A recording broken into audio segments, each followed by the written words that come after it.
ओम शांति। 9 सितंबर। आज बाबा हम सभी को दो बातों पर विशेष ध्यान खिंचवा रहे हैं। एक, तुम्हें अविनाशी कमाई करनी है, एक बाप को याद करके। इसलिए टाइम निकालो, रात को यानी सवेरे जाग कर योग लगाओ तो तुम्हारी अविनाशी कमाई होती रहेगी। दूसरी चीज, घर गृहस्थ में रहते हुए तुम्हें कमल फूल समान पवित्र जीवन व्यतीत करना है। इन दो बातों पर आज की मुरली चल रही है। कोई भी तुम्हारे पास आता है, तुम्हें दो बाप का परिचय देना है। एक है देह का पिता, लेकिन दूसरा परम पिता। उसकी खूब महिमा करो, उसकी ओर ध्यान खिंचवाओ सबका। वही पतित पावन है, वही गति सदगति का दाता है, वही हेवनली गॉड फादर है, वही हमें आकर सत्य ज्ञान देता है। वो सुप्रीम टीचर भी है, आकर पढ़ाता है। वो सृष्टि का बीज भी है। तो तुम्हें सभी को सिखाना है कि जितना जितना उसकी याद में रहेंगे, तुम्हारे जन्म जन्म के विकर्म नष्ट होंगे। ये बात संसार में किसी भी सत्संग में नहीं सिखाई जाती।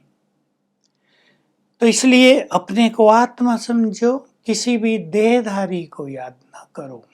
देहधारी चाहे गुरु हो, चाहे देवता हो, चाहे संबंधी हो।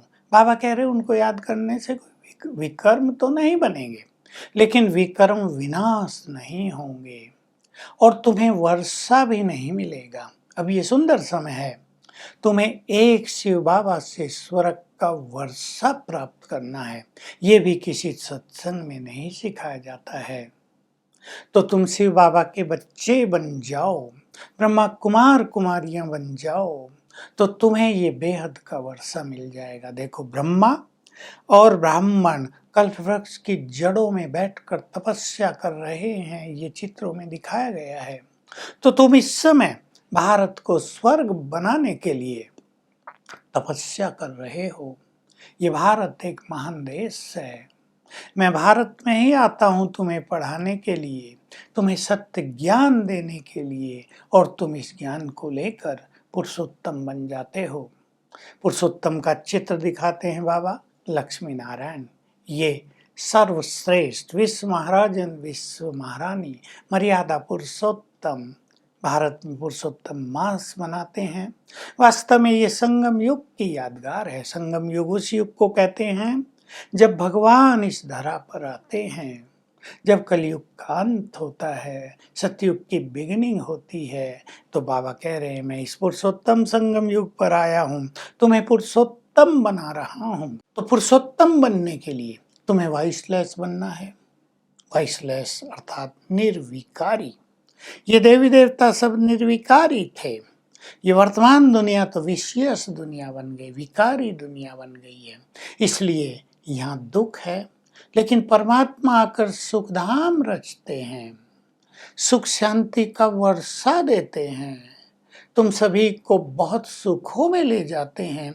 इस तरह शिव बाबा की महिमा करो, तुम जुड़ो उससे, उसके बच्चे बन जाओ, तुम भी ब्रह्मा कुमार कुमारियां बन जाओ, तो तुम्हें उससे संपूर्ण वर्षा मिलेगा। बार बार आज बाबा ये बात कह रहे हैं। प्रदर्शनियां भी तुम लगाते हो, तो प्रदर्शनियों में चित्र विचित्र लोग आते हैं। कोई बहुत बहस करता है, कोई बड़ा आदमी आता है, तो तुम्हें देख लेना है कि समझाने वाले ठीक समझा रहे हैं, कोई ज़्यादा बहस तो नहीं कर रहा, नहीं तो उसे कोई अच्छा टीचर देना चाहिए।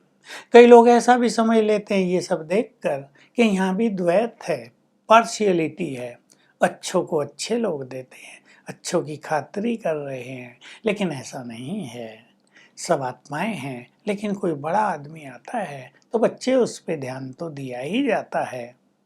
कोई यज्ञ में बहुत मदद करता है तो उसकी थोड़ी बहुत खातिरी भी की जाती है। इसका अर्थ ये नहीं कि यहाँ द्वैत भाव है। बाबा के लिए तो सभी बच्चे समान हैं। तो बाबा जो आज हमें कह रहे हैं, अपनी कमाई करो। दिन में बिजी रहते हो, रात को जाग कर योग लगाकर अपनी कमाई करो। देखो, योग लगाना ये अविनाशी कमाई है। इस बात को संसार में कोई नहीं जानता। बाबा कह रहे हैं तुम नौकरियों में रहते हो, कईयों की नौकरी तो ऐसी है, ऑफिसर हैं, केवल साइन करने होते हैं, फ्री रहते हैं। वहाँ भी बैठकर अच्छा योग अभ्यास कर सकते हैं। और मान लो तुम्हें दिन में फुर्सत नहीं होती तो रात तो अपनी है, थोड़ा थोड़ा जागो और मुझे याद करके ये अविनाशी कमाई करते रहो। तुम्हें रहना तो गर्भगृहस्थ में ही है। बाबा ऐसा नहीं कहता कि तुम सब कुछ छोड़कर यहाँ के बैठ जाओ। कॉलेजों में कोई सब कुछ छोड़ के वहाँ थोड़ा ही बैठ जाते हैं, पढ़ते हैं, फिर घर चले जाते हैं। तुम भी घरगृहस्थ में रहते हुए कमल फूल समान पवित्र बनो। देखिए, ये बहुत सुंदर शिक्षा है। सन्यासी भी ये शिक्षा नहीं दे सकते।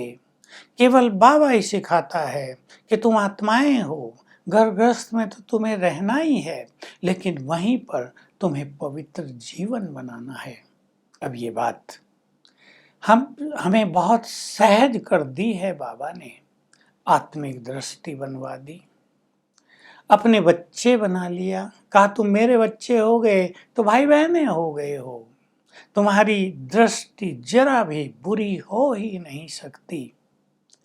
तो तुम्हारा आश्रम गृहस्थ आश्रम बन गया, तुम पवित्र हो गए हो। देखिए कितनी बड़ी चीज भगवान ने आकर कर दी है। तो बाबा स्वयं आकर हमें पढ़ा रहा है। हमें मन में संकल्प करना, आज बाबा ने वो कई बार कहा कि तुम्हें मेरे से अधिक वर्षा प्राप्त करना है। ऐसे नहीं जो मिले ठीक है, और मुझे याद करके तुम्हें अपने सभी विकर्म विनाश करने हैं और कमाई करनी है। ये बात अंडरलाइन कर लें। बाबा को याद करना माना कमाई करना। वरदान है, बेहद की वैराग वृत्ति द्वारा नष्टो मोहा बनने वाले अचल अड़ोल भाव। जब बेहद की वैराग वृत्ति होती है तो कहीं भी आसक्तियां या मोह नहीं रहता। अब हमें पता है इन आंखों से जो कुछ दिखाई देता है वो सब नहीं रहेगा। इसलिए स्मृति स्वरूप होकर मोह निकालते चलो। जितना जितना स्मृति स्वरूप होंगे मोह नष्ट होता जाएगा।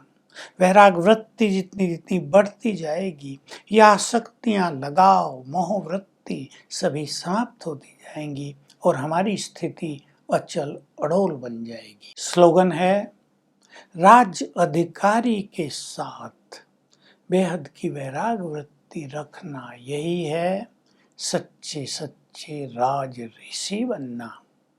तो आज हम ध्यान देंगे कि हम अमृत वेले उठकर बाबा से अच्छा योग लगाते हैं। मीठी आनंदकारी रूरिहान होती है, उसके प्रेम में हम मगन होते हैं। तो रूहानी ड्रिल करेंगे। मैं आत्मा यहाँ भ्रकुटी सिंहासन पर इस देह से निकल कर गई परम धाम। बाबा के पास बैठ गई, उसकी किरणें ली, फिर अवतरित हो गई इस देह में, फिर भ्रकुटी की कुटिया में, फिर गए परम धाम, बाबा को टच किया, फिर वापस आए। एक बार बैठ के 10 बार कर लें प्रैक्टिस, मन बुद्धि स्थिर हो जाएगी और यह अभ्यास बहुत सुख देने वाला होगा। ओम शांति।